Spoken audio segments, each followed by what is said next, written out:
Let's talk about Star Wars for a second. First things first, the Star Wars community makes some really freaking cool things, like just costume-wise. And we could talk about the movies from here until whenever, but I want to talk about something very specific and very niche at this current junction, at least for now. I want to talk about the Ninth Jedi. Not the Last Jedi, we're not talking about that. The Ninth Jedi. But first, tea. That one, by far and away, in my personal opinion, is the best of all the Star Wars visions, both seasons. But I'm not the only one who thinks this. As proof, The Ninth Jedi is getting a full series, picking up after the events of the first episode. I do intend to spoil a lot of things, but all for good reasons. I made Kira's helmet and Margrave Juro as a full cosplay for the same Halloween when it came out. I was obsessed with this episode. Not only did it have cool lightsaber battles, but compelling arcs, compelling story, as well as jokes and badass moments, it then gave you a twist thematically with the story. So I was obsessed. So I took my brand new early skills in Blender and I started modeling a design. I took as many front and side images and even fabricated a couple of them myself to try to get all the angles I needed for the helmet build itself.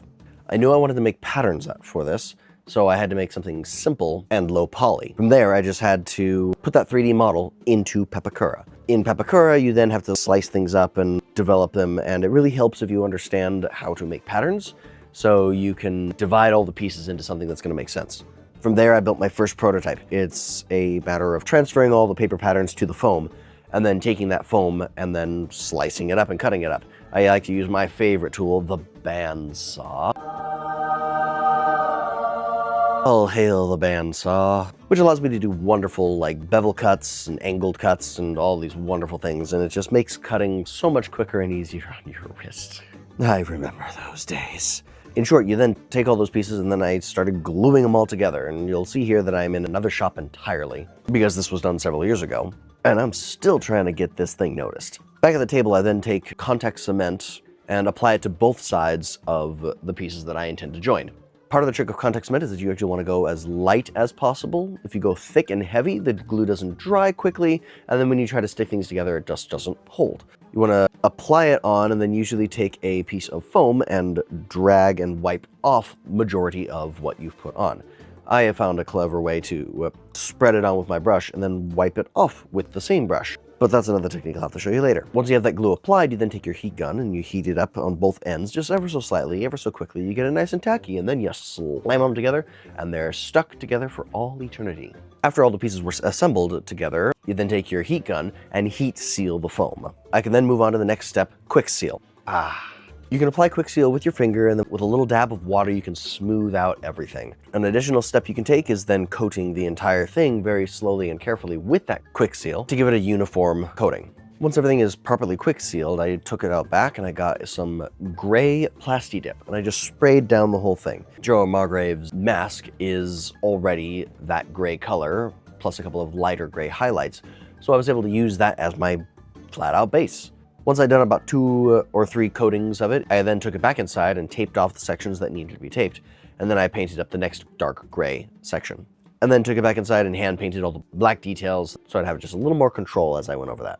Adding a little brown weathering and some scuffed up highlights to the final just gave it its final overall arching look.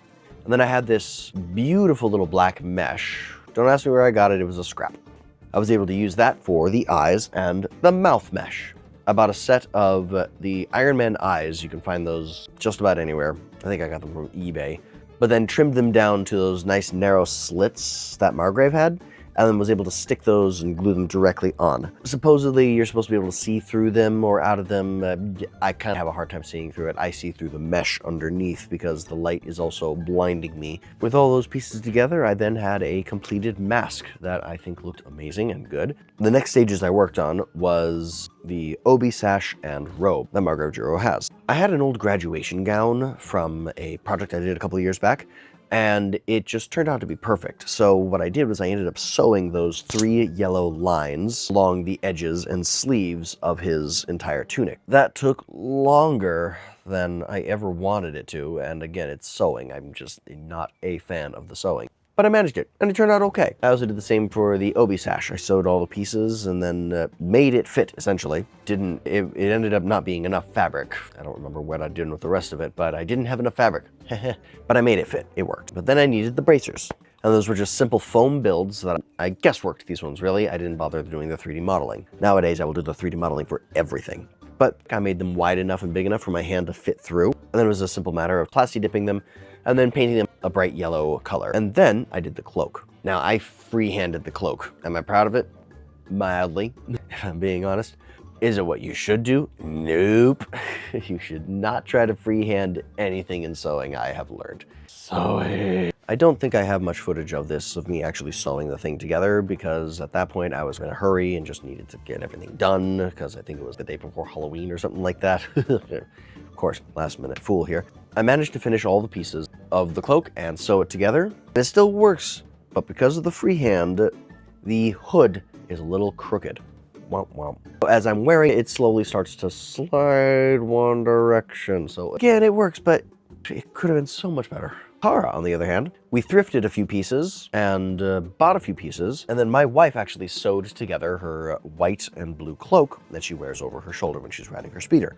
So that's how we gathered up her pieces, and then I built the helmet. Again, I use a lot of references from the actual show. I watched it and just took pictures with my phone, threw those into Blender, scaled it up, sent it over to Pepakura, created the paper patterns that I needed, printed those out, and then drew those out onto the foam, and then cut all those pieces out with the bandsaw. All hail the beautiful bandsaw.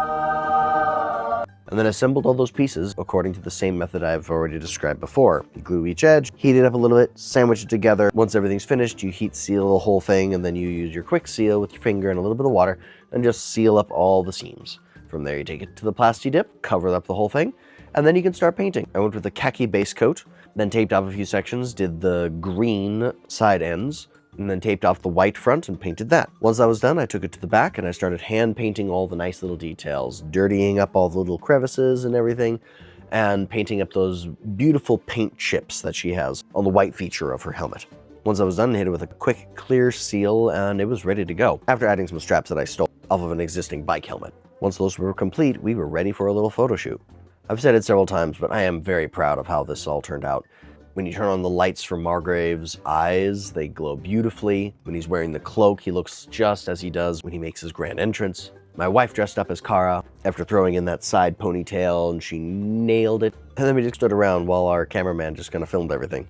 And now I'm even more excited that the show is coming out because I've already got this costume. I also have the mask and costume for Kare from the Star Wars Visions episode, The Twins, but that's another story. Anyway, I can't tell you how excited I am to still have this thing. It's like I stole it straight from the anime itself. And fun fact, the patterns for this are available at my shop. Link in the description down below. But what do you guys think? Did you like the Ninth Jedi? Not the Last Jedi, the Ninth Jedi. If not, why not? What was your favorite? Season 1, 2, one of the episodes, all the episodes, some, not all? Let me know what you think. Let's have a civil discussion. Anyway, thanks for joining along. If you like me and want to see some more weird and crazy stuff, watch me fail at a few things, you know what to do.